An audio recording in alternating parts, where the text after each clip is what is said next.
चुके हैं valley express news के साथ। बंसीलाल शर्मा जी मेरे साथ जुड़ेंगे, जिन्होंने मेंबर पार्लियामेंट की इलेक्शन लड़ी थी और इलेक्शन लड़ने के बाद कहीं ना कहीं ये जीत नहीं पाए, लेकिन फिर भी जम्मू कश्मीर के बच्चों की जो है या लोगों की कहा जाए तो आवाज़ रखने के लिए फिर एक बार मेरे पास पहुंचे हैं। और इनका ये कहना है कि जिस तरह से पार्लियामेंट सेशन शुरू हुआ है, जम्मू कश्मीर की आवाम और जम्मू कश्मीर के लोग जो लगातार जॉब तो करते हैं लेकिन उनको उनका वेतन जो है वो अच्छे से नहीं दिया जाता। मैं बात कर रहा हूँ नरेगा की, मिड डे मील की, और भी बहुत से जो लोग हैं उनकी बात बंसीलाल जी करेंगे। बंसीलाल जी, क्या लग रहा है जिस हिसाब से पार्लियामेंट सेशन शुरू हुआ है जम्मू कश्मीर में, फिर एक बार तीसरी बार की बारी खेलने के लिए दोनों member parliament Bharatiya Janata party के आए हैं, क्या मैसेज रहेगा केंद्र की सरकार को? मैं आपके चैनल का बहुत बहुत धन्यवाद करता हूं। और आज जो मैं जम्मू में आया था और आज पिछले दिनों हमने इलेक्शन भी लड़ी थी एमपी की, तो आज हम कुछ नौजवानों से हम मिले भी हैं।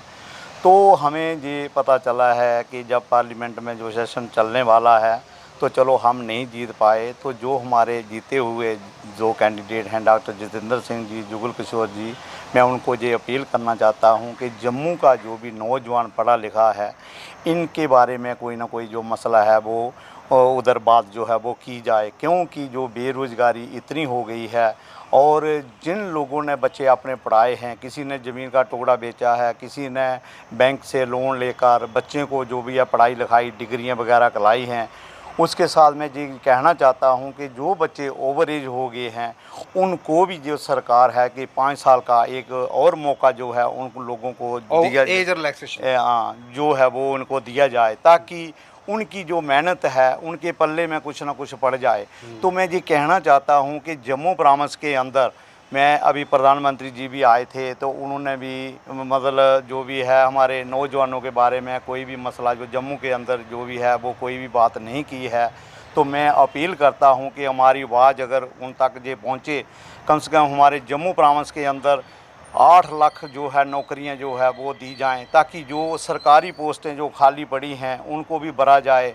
हर महकमा के अंदर हम जाते हैं, कहीं ना कहीं यही आवाज़ आती है कि जहां कोई मुलाजिम नहीं है, मुलाजिम कम है।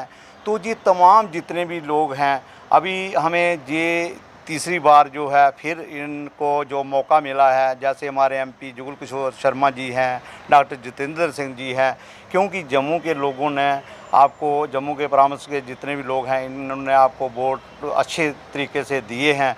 और उसके साथ इन लोगों का जो है 8-10 लाख नौकरी जो है वो इस जो भी लगने वाला है पार्लियामेंट के अंदर, ये एक मुद्दा जो है जी चलाया जाए, ताकि हमारे लोग जो है वो परेशान ना हो। और दूसरी बात, एक चीज़ पूछूंगा, माफ़ कीजिएगा आपको रोक रहा हूँ मैं। तीसरी बार प्रधानमंत्री बनने के बाद योगा डे पर प्रधानमंत्री जम्मू आए थे, जम्मू कश्मीर में। और जम्मू और कश्मीर से केंद्र के लिए यही है कि वो जम्मू कश्मीर एक ही है, लेकिन नौकरी जो है वो कश्मीर में बांटी जाती है, जम्मू में नहीं।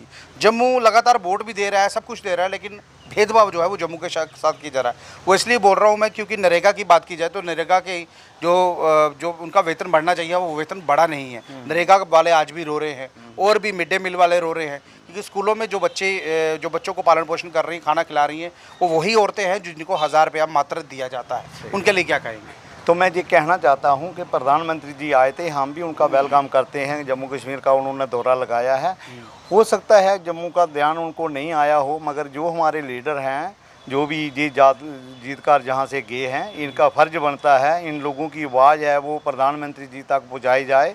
और उसके साथ हमारे जो नरेगा की जो दिहाड़ी है, हमने 10 साल से हमने ये लिखना शुरू किया था, बड़े बड़े बार हमने मीडिया में भी दिया, और ये 500 से 200 से बढ़ाकर 500 रुपये दिहाड़ी की जाए, 100 दिन का रोज़गार दिया जाए।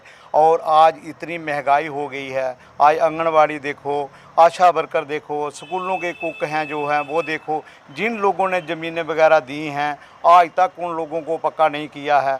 और पिछले दिनों में हमारे ये प्रोग्राम आपके चैनल के माध्यम से मैं किया था, कल भी एक लिस्ट जो है वो मेरे पास आई है, कुछ लोग पुलवामा में इन्होंने पक्के भी किए हैं।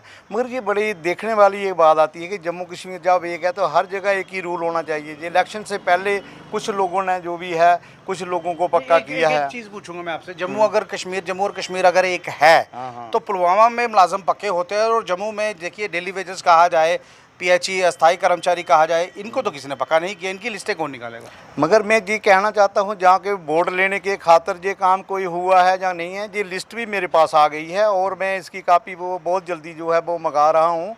उसके साथ मैं ये कहना चाहता हूँ कि जे सरकारी जो भी स्कूलों में लगे हैं, जिन्होंने ज़मीनें दी हैं, उन्होंने क्या जुल्म किया था। उन्हें यही किया था कि चलो हमारे बच्चों को कोई नौकरी मिल जाएगी या कुछ हो गए, मगर आज तक टाल मटोल रहा है। एक 800-900 रुपया महीने का मिलता है, 100-150-200 बच्चों की ये रोटी बनाते हैं। तो कहने का मतलब है कि ये दो जो कानून बन रहे हैं ये हमें अच्छा नहीं लगता है। उसके साथ हमारे और भी बहुत सारे इशू हैं, जैसे हमारा ये आशा वर्कर हैं, आंगनवाड़ी हैं, इन लोगों को भी पक्का करना चाहिए। पीएचई का मैं जब बोलूँगा उसके 70,000 डेली वेजर है, आज भी ये सड़कों पर है, आज भी इनके घरों के भी हमने चक्कर लगाए हैं। तमाम मुलाजिम जितना भी है बहुत ज़्यादा परेशान हुआ है। अगर सरकार इतने इतने वायदे करती है तो फिर ये भूल क्यों जाती है। सरकार ने ये काम करना चाहिए। आगे ये विधानसभा के इलेक्शन भी आने वाले हैं, इसके साथ हमने लोगों के बीच रहना है। 24 साल से हम लोगों के बीच चल रहे हैं, तो जो नौजवानों का मुद्दा है ये हम लेकर, अभी हो सकता है थोड़े दिनों तक हम दिल्ली में भी जाएंगे, केंद्र सरकार तक ये बात जो है ये पूरे दफ्तरों तक हम पहुँचाएँगे। ये हमारी मजदूर दस्तकार यूनियन जो है, इन नौजवानों के आज जितना भी युवा हमारा है, हमें इनका दुख जो है, जब इनका हम पूरी स्टोरी देखते हैं हमारी आंखों से भी आंसू आ जाते हैं कि इतनी इतनी पूरी ज़िंदगी, और फिर सरकार बोलती है पकौड़े बेचो, ये करो। जी अच्छी बात नहीं हमें लगती है। इसके साथ मैं यही कहना चाहता हूँ, और 10 लाख नौकरियाँ जो है जम्मू प्रांत के अंदर दी जाएं, ताकि हमारा जो युवा है बेरोज़गार ना बैठे। आज नशाखोरी इतनी हो गई है, जो पढ़ा लिखा लोग हैं वो घास नहीं काट सकते हैं। तो कहने का मतलब अगर सरकार के पास सब कुछ है, हम ये नहीं कहते हैं कि आप 1 लाख ही नौकरी दो, 1 लाख महीने का दो, आप 25-30 हज़ार रुपया भी महीना दो, तो ये 2 करोड़ कही थी ना सर साहब ने, कही थी 2 करोड़ नौकरी 2 करोड़ कही थी मेरे हिसाब से, जहाँ वोट लेने के खातर उन्होंने ये किया था। मगर हम 2 करोड़ नहीं, हम 10 लाख नौकरी जो है जम्मू कश्मीर के जितने भी युवा हैं हमारे जम्मू प्रांत के अंदर, इन लोगों को जो एक बार जो है मौका मिलना चाहिए। इसके साथ बहुत बेरोज़गारी है। कई लोग जो है आज कई माँ बाप हैं, जब अपनी डिग्रियां कॉलेज करा के जब हिसाब करते हैं लाखों के हिसाब से बच्चों का खर्चा आता है। कई लोगों को हार्ट अटैक हो गया, कई बच्चे जो है नशे की लत में लगे, लोग अपनी आत्महत्या कर गए हैं। बहरहाल देख लीजिए, बंसीलाल जी का कहना यह है कि लगभग 2 करोड़ नौकरी कही थी, चलिए वो तो छोड़ दीजिए, लेकिन कम से कम 10 लाख नौकरी जो है वो जम्मू प्रोविंस में देनी चाहिए। 10 डिस्ट्रिक्ट हैं, अगर 10 डिस्ट्रिक्ट में नौकरी दी जाती है, क्या आने वाले वक्त में विधानसभा के चुनाव भी होने वाले हैं, और विधानसभा चुनाव से पहले अगर सरकार कोई फैसला करती है, देखिए अभी कहीं ना कहीं पार्लियामेंट सेशन लगा हुआ है और विपक्ष भी कहीं ना कहीं मजबूत है।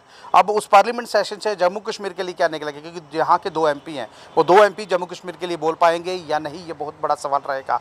बंसीलाल जी ने कहीं ना कहीं उनको भी मुबारकबाद दी है, आप दोबारा से MP बने हैं, लेकिन जम्मू कश्मीर की बात आप जरूर रखिएगा। अगर ये लाइव दृश्य अगर आपको अच्छा लग रहा हो तो अपनी महत्वपूर्ण राय जो है